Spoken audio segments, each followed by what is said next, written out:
महाराज जी, ऐसा कहा जाता है शिखर जी की वंदना करने के लिए कि एक बार बंदे जो कोई ताके नरक पशुगति नहीं होई।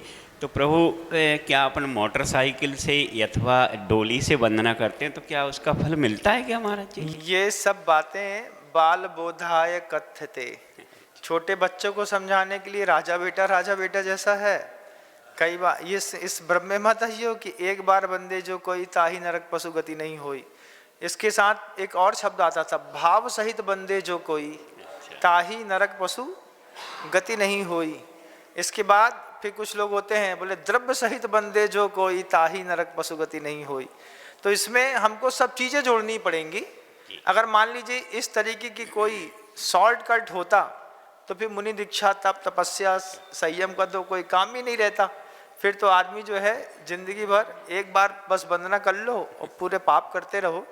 तो ये बातें सिर्फ बच्चों को समझाने के लिए है, बड़ों को समझाने के लिए कुछ दूसरी बात होती है।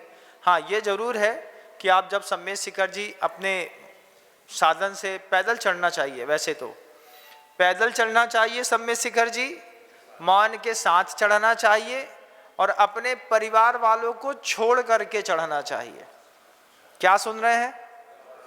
हाँ, पत्नी है, पुत्र है, पिता है, दादी है, चाचा है, इन सब से निर्विकल्प हो करके मुझे जाने दो, मेरी जहाँ मर्जी। अब एक घंटी बांध ली गले में, वो कहाँ रुक गई, अब उसको पीछे मुड़ करके देख रहे तो वो कहाँ खड़े हैं वो दिखाई नहीं देगा।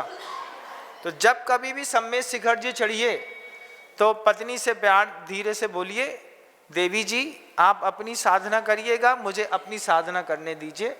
जब आप बिल्कुल निर्विकल्प होकर के अकेले चढ़ते हैं, मौन के साथ चढ़ते हैं, आप एक वंदना भी बिल्कुल बिना किसी मित्र के, बिना किसी परिचित व्यक्ति के जब करेंगे आपको अलग अनुभव होगा।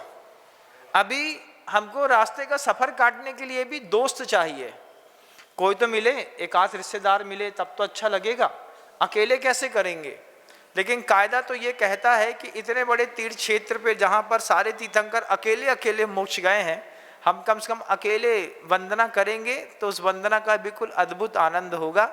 और बाल बोधाय तो बाल बोधाय होता है। मैं इस बात को मानता नहीं कि एक बार बंदे जो कोई ताही नरक पशुगति नहीं होई।